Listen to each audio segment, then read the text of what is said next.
everyone. Thank you so much for joining us for the Spirit of Prophecy today.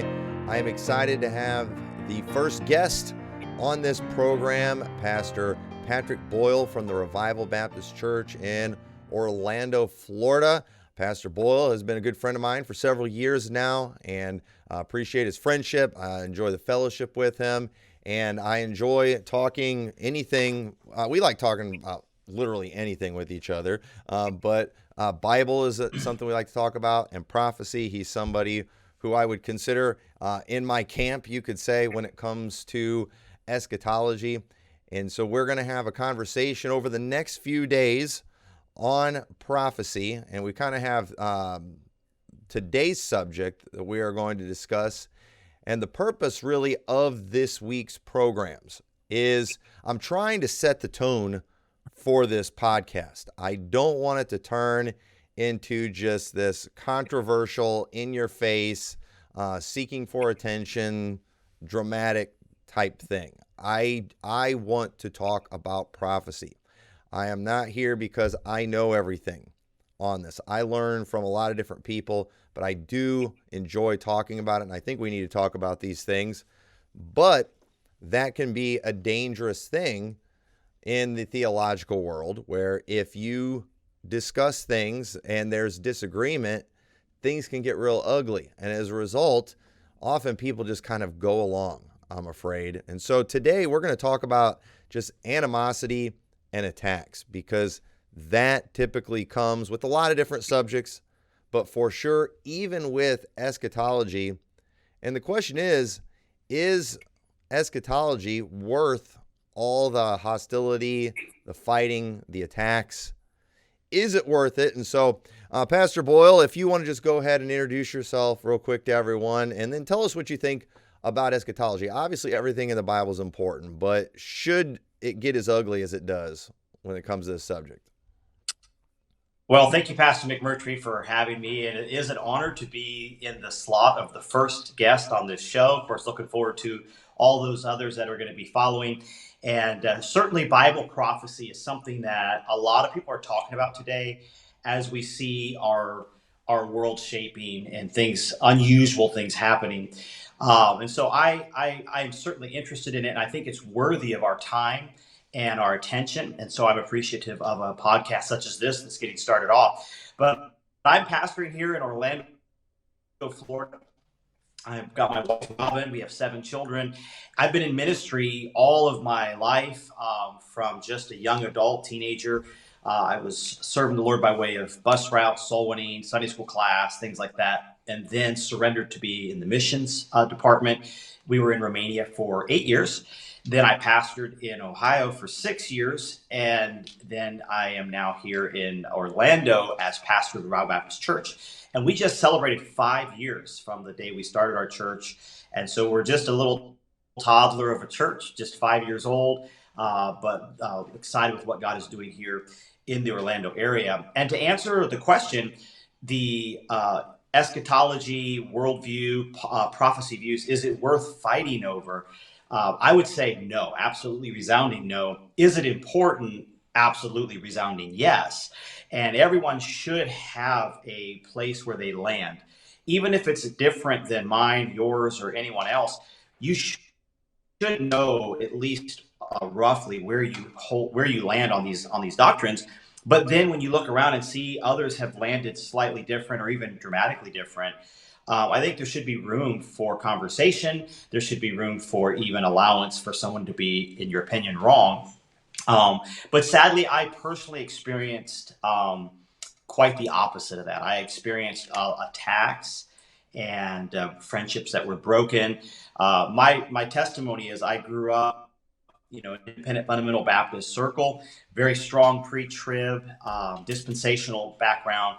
And it was on the mission field in Romania, probably around 2008, 2009, that I began to teach eschatology to Romanians. And I realized trying to take in English and bringing it down to a Romanian language barrier, I had to simplify it. And as I was trying to simplify it for my vocabulary, I realized I didn't have quite an understanding on the pre-trib doctrine. And it was then that moment led me to a journey where I would say today I am post-trib, pre-wrath. And that transition, that journey along the way, I didn't realize how hostile it would get, but I did. I lost a lot of friends over it. And to my surprise, I didn't think it was that big of a deal. But looking back, I learned that people get very angry on all sides, very angry if someone holds a different view. Yes, very true. And one thing I think we need to clarify from the get-go, when we were talking about differences in eschatology, we're not talking about those who don't believe in a literal return of Christ or those who don't believe in a literal resurrection of the dead. Obviously, we would draw lines there, but we're talking about really just, timing of certain events in relation to rapture and the tribulation, things like that. And at the end of the day, these things are difficult, some of them. And so, it does seem like the hostility is a little over dramatic, I would say. And one thing I do think I need to do on this program, I do intend to kind of share some old programs on here on certain days, because the plan is to release content every weekday.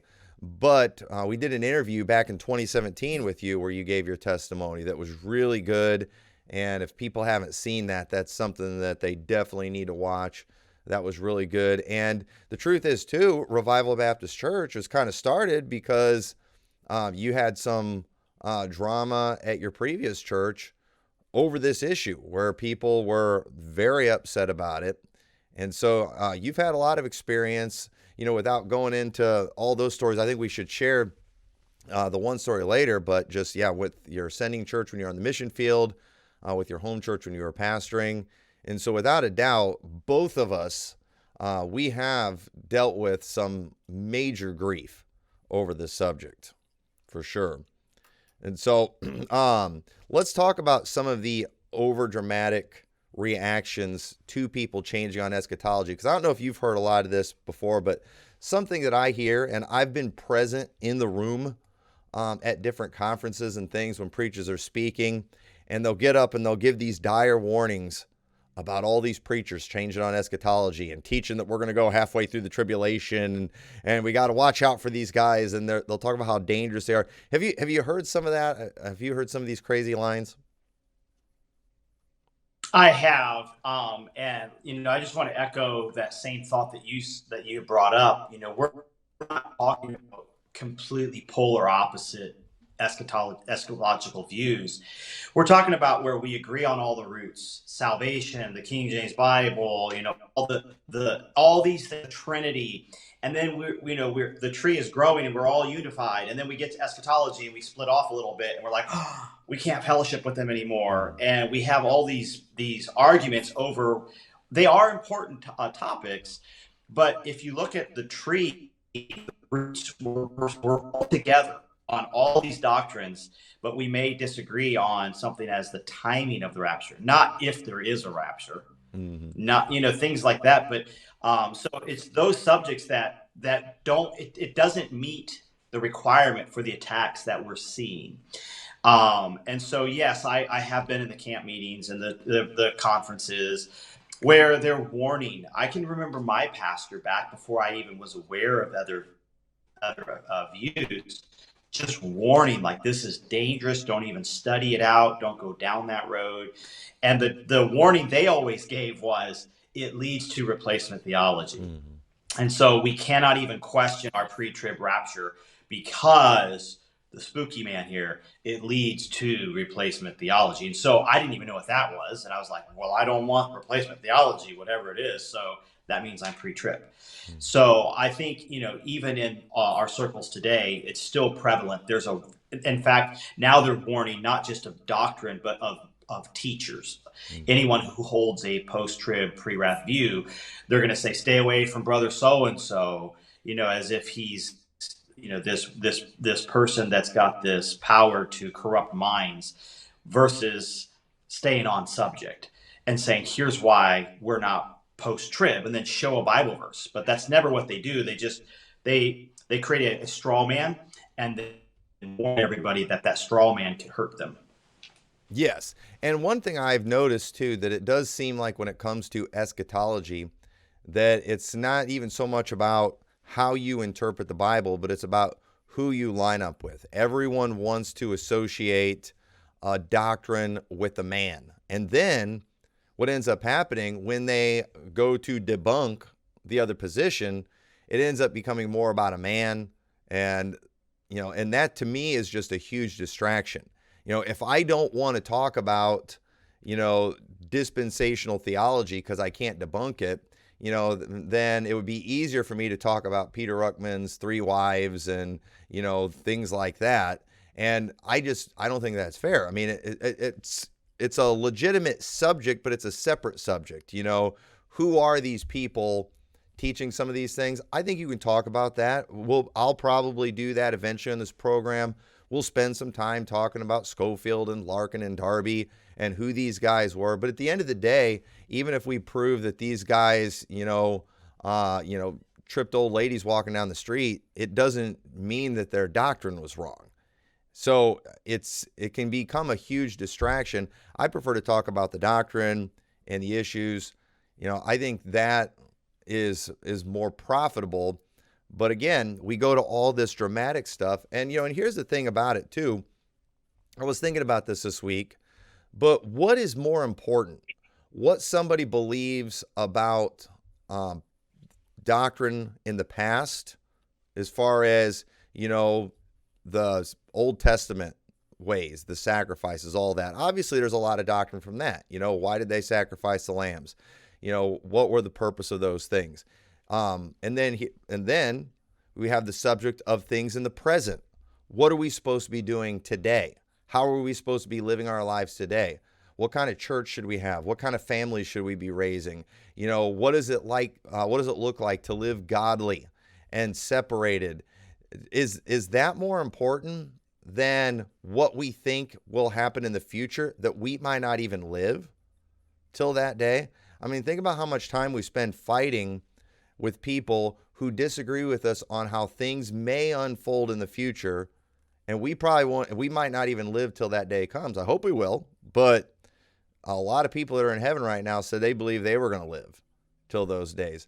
And we fight about all those things. And in the meantime, there's major disagreements about today.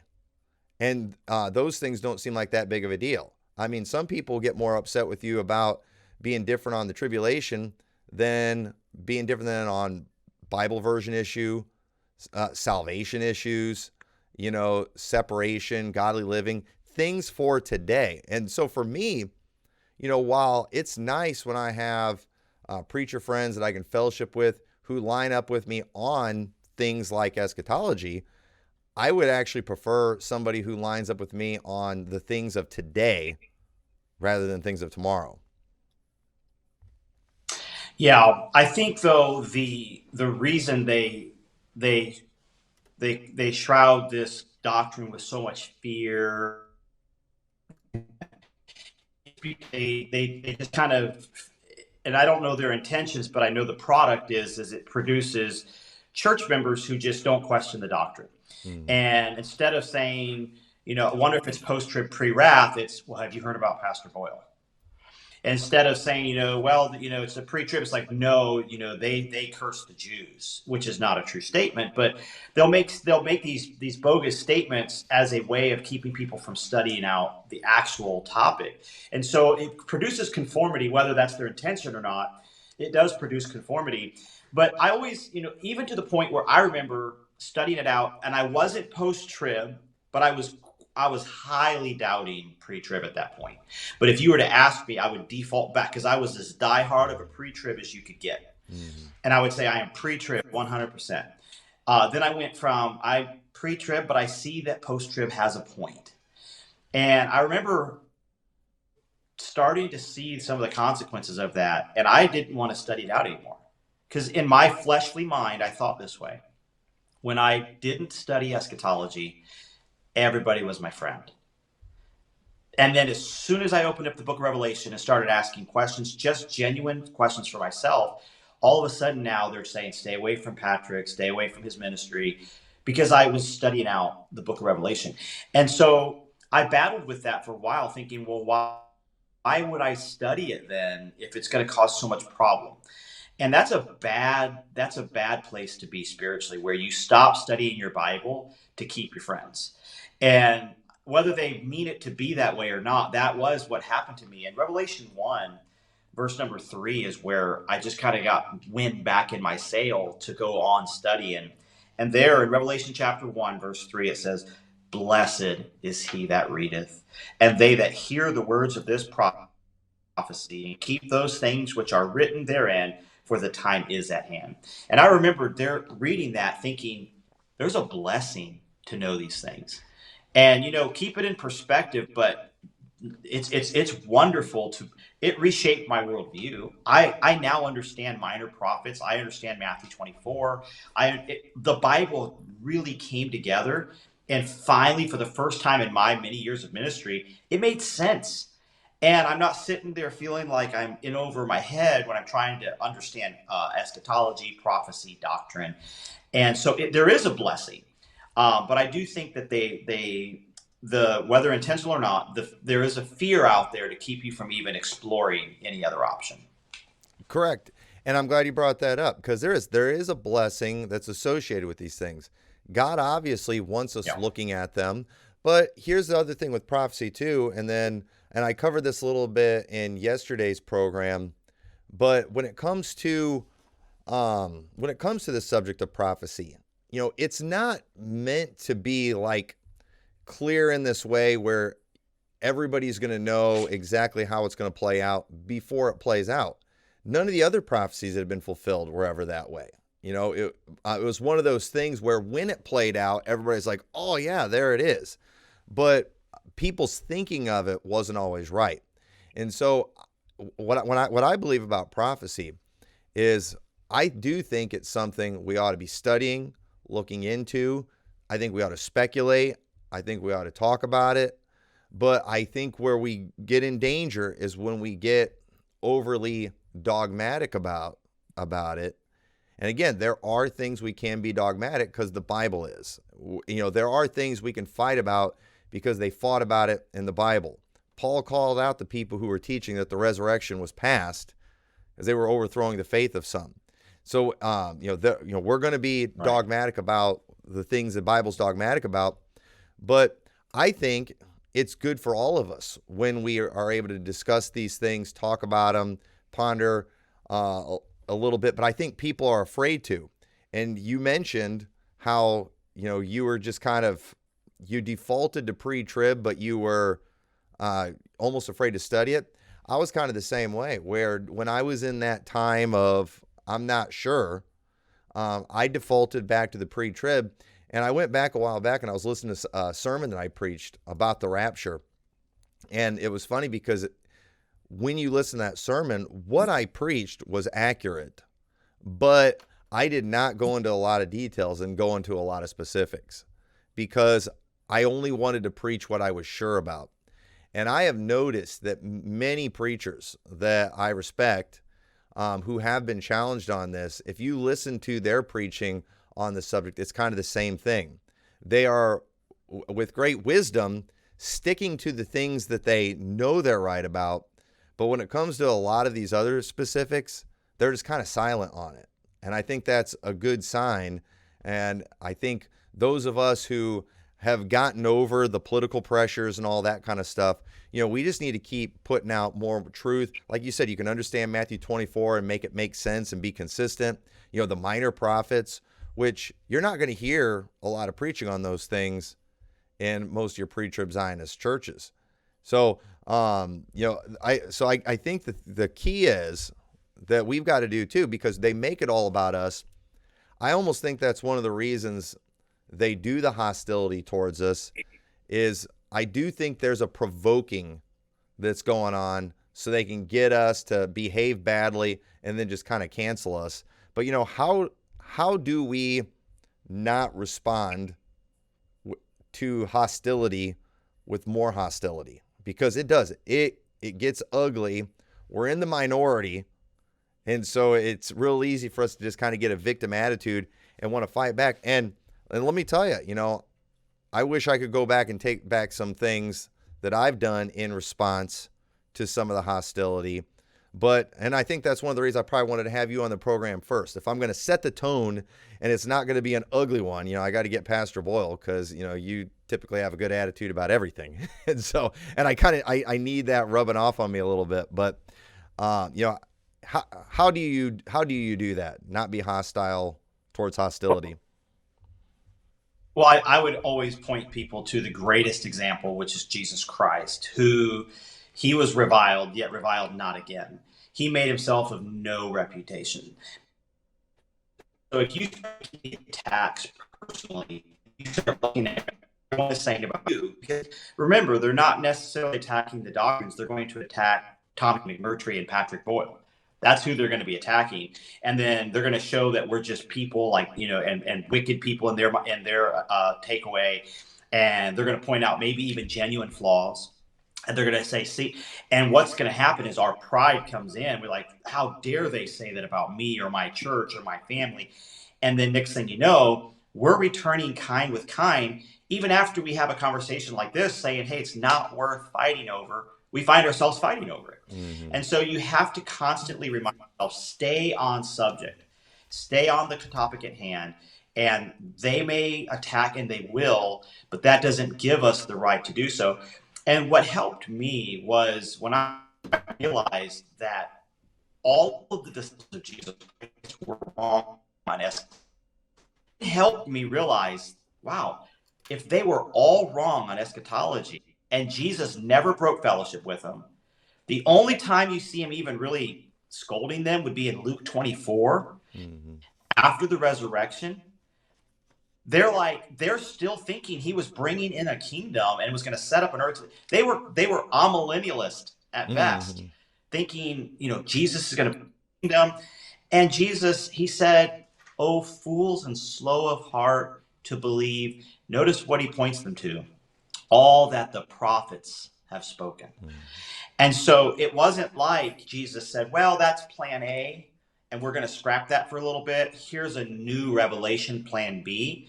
He's telling them they didn't even read the prophets correctly, that they had misunderstood what was being said. Then he opened the scriptures, and beginning at Moses, he showed them all things concerning himself. So he had after it happened to help realize that that was what was supposed to have happened anyway. And so I think we're all going to have that same conversation with Jesus one day after the rapture. And we're all looking at each other, trying to think how it panned out the way it did. And we all thought it was going to be this way or that way. And Jesus is going to say the same thing: "Oh, fools and slow of heart, all to believe that the prophets have spoke." And he's going to show us in plain sight what's been there all along, but we just failed to see it. And so if Jesus, with his own disciples, never broke fellowship because they were wrong, or made it a criteria to be my disciple, you have to understand world events and eschatology. If he didn't set that standard, I don't set that standard. And I have many, many friends who are pre-trib. Now, what I will say is most won't tolerate our view. Whenever a preacher decides to come to Revival Baptist Church to preach, a missionary, I always send a response welcoming them to our ministry. We're looking forward to hearing from them. And then I'll put a statement, something like this. Now, at Revival Baptist Church, we're non-dispensational, post-tribulational, and I'll have a few taglines. And if you don't hold these views, as many of our friends do not, we ask that you refrain from those topics. And that request alone, 90% of all invited speakers have backed out. And which is sad. We're just saying, hey, we want you to come. We want to support your work. We want to pray for you. We want to hear what God has. Just don't touch these subjects if that's something you don't agree with. And they will refuse to extend an olive branch. And why, they never express, but it's just interesting that as hard as we try to not make it an issue, it is an issue. But back to your question, how do you keep it from becoming kind for kind? It's going to take you going back to the subject and forget the personal attacks. They're going to happen. Yeah. That's a really good way you're doing that, because that's a good way to weed out the politicians from the people who are actually just interested in winning souls, which, we have that in common with pre-tribbers. That's why we support missionaries, because we think they're going to go and they're going to get a lot of people saved, not get them to be followers of us in our eschatology. So, I think that's a really good policy. Well, and I like what you said too, when you brought up that story in Luke, and it's clear the early Christians there in the first century, they were dead wrong on all things eschatology. But when you look at that, and one of the things I've thought about a lot when you look at that, it's like, man, I don't want to miss things, because it was very few that even understood what was coming many times. And even the ones that did, they kind of had some special revelation, like Zacharias, who, knew Jesus was the Messiah. He did have an angel come and tell him. So at the same time, I think the key to being ready, the key to understanding what we need to know, obviously we can't ignore the scriptures on prophecy. We need to study them, have knowledge of them, meditate on them. I don't think we have to lock ourselves into position on every one of them. But I think the key is being right with God today, being in God's will today. I think if we are in God's will today, doing the things that he commanded us to do, while we occupy till he comes, I think those are going to be people that are going to know what they need to know when the time comes to know it, in my opinion. And so that's why, again, when I see churches that are out there winning souls, preaching the truth of salvation, using the right Bible, living godly, standards separated, all that kind of thing, it's not hard for me to just overlook, some differences on eschatology. And so, it's not something that's super high on my priority list. But again, I guess for you, because, we come from an independent fundamental Baptist world, and we're kind of known for fighting about everything is the way people will act. But the truth is, there are many things that are worth fighting for, taking strong stands, separating over, calling people out over. So I guess when it comes to these things, how do you judge what doctrines are worth calling somebody out for, dividing over, things like that in your mind? Well, let me answer kind of backward on the question there, because you mentioned, we're from an independent fundamental. I'm from a pre-trib background as well as yourself. And so when I hear attacks from our side to them, they must not believe their Bible. They must not read their Bible. They don't love the Lord. How can you be wrong? Some would even say they're probably not saved because they can see something so clear in Scripture. Well, I come from, most of my time in ministry was under pre-tribulational doctrine. And so I saved from an entire ministry through a ministry that believed in a pre-tribulational dispensational worldview. I was trained to be a soul winner by a pre-tribulational church. I got married in a pre-tribulational church. I got sent off to the mission field in a pre-tribulational dispensational church with a desire to preach the gospel to the people of Romania from a pre-tribulational church. So when I hear attacks saying, if you're wrong on this, you can't be a legitimate church, or you're not probably saved, or God can't use you, I'm looking around like, I came on this later on in my ministry, after I already was a homeschool, family-centered, soul-winning, King James Bible. All those doctrines were ironed out in a pre-tribulational church. So I don't subscribe to that. And so it's because of my perspective, if you were saved by a post-tribulational pastor or ministry, well, it'd be easy for you to maybe think that, like, yeah, they're all frauds. Well, where did your pastor get saved? Where did your post-tribulational pastor, how did he hear the gospel? Probably by a pre-tribulational believer. So when you keep that in perspective, it will kind of tone things down a lot, where, okay, wait a minute. Some really good missionaries out there that are pre-tribulational. How do I know? Because I was a pre-tribulational missionary with a desire to see people saved. And so that helps a lot. So that is kind of the perspective of the attack.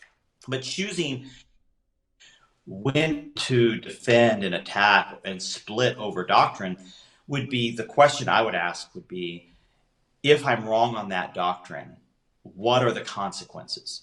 If I'm wrong on the King James Bible, I have a corrupt seed. That's big. I'm not going to fellowship with someone who's using a corrupt seed. If they're wrong, or if I'm wrong, we got a big problem. What about salvation? If we're wrong on salvation, we're splitting hell wide open. Okay, that's something to split over. There's a lot of things that are very detrimental to even just our day-to-day living.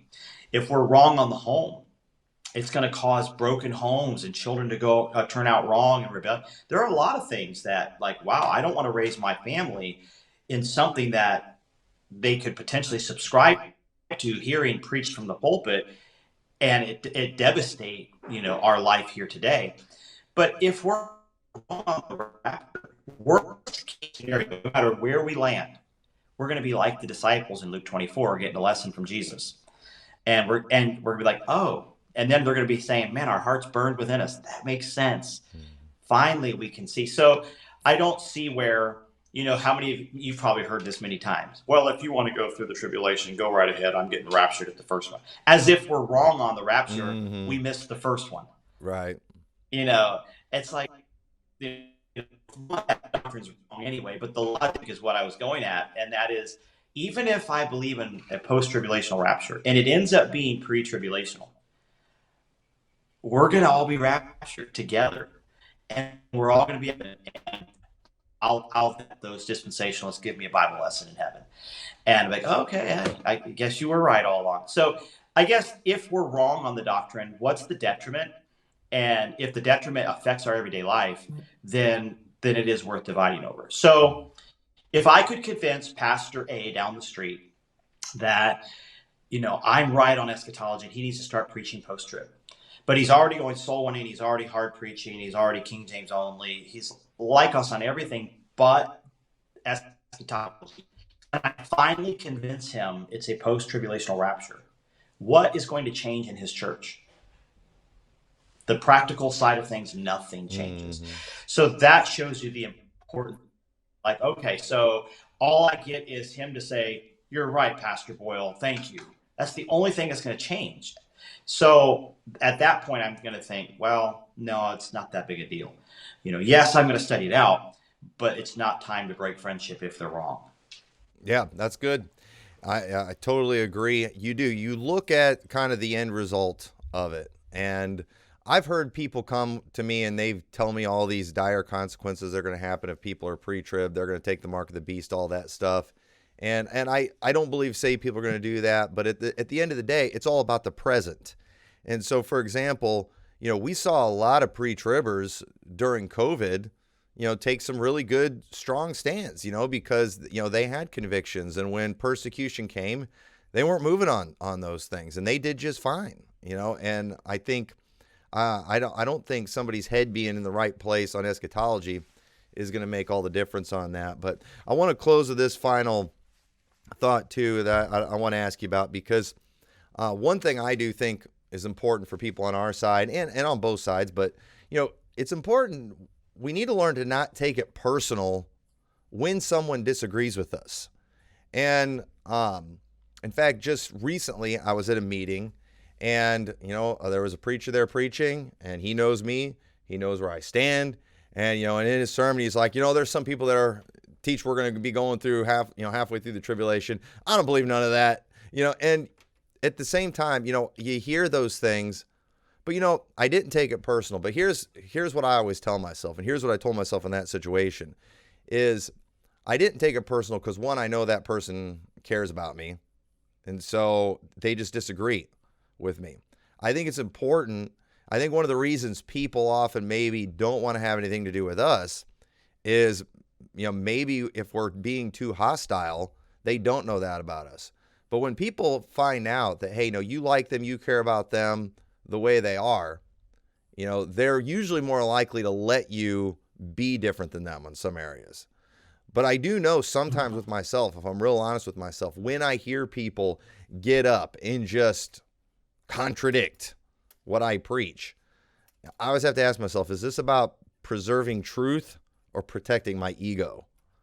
And so, what are some things we can do to not make these things just about our ego, not taking it personal, especially too if you feel like, they're responding to me, and my position. How do you handle that kind of thing? So I think this is where I was talking not long ago with a pre-trib pastor who was trying to, extend an olive branch to us, saying it's not that big a deal. And the conclusion he came to was like, we really shouldn't be dividing over these things. And, when I preach, he said, I just preach, like you had said earlier, just a general sense of the return of Christ. And I kind of stopped him there. And I said, now, wait a minute. If you honestly believe a pre-trib rapture, but you want to be my friend, you should get up behind your pulpit and blast the post-trib doctrine. And if you honestly believe that, and I'm going to get up behind my pulpit and blast a pre-tribulational view because I think it's silly. I think the Bible's very clear. But by being friends, we've agreed that we both don't see it eye to eye, and we're okay with that. It does not mean I hold back now because I have a pre-trib friend. And I certainly don't expect you to hold back because I'm your post-trib friend. And that's a very dangerous road to travel down as a pastor where, oh, well, because I have all these friends, I can't be hard on these topics. No. I would treat it the same way if someone walked into my church with an NIV Bible. We don't Bible check at the door. We're glad they're in church. But don't get mad if I'm up there and the day is King James Bible and I'm ripping the NIV apart from the pulpit. Hey, that's what we believe. And if you have a hard time with that, well, then go somewhere else. We're not going to hold back because there's a person in our church carrying an NIV Bible that day. And so I think the key is be comfortable in your position, knowing that there are those who are going to disagree and they're going to teach otherwise. And if you're so insecure in your faith that someone teaching differently is going to affect you, maybe you're not as solid as you might think. That's good. Well, hey, that's all we have time for on today's program, but I do appreciate everyone watching this. Always enjoy hearing what Pastor Boyle has to say on these subjects. And so make sure you stay with us. Tomorrow we are going to continue this discussion, but we are going to talk about Bible or books. Where is your eschatology actually coming from? Is it coming from the Bible or books? And we'll talk about books we like, books we don't like. And I think it'll be an interesting conversation. So thank you all for watching this. We will see you all tomorrow.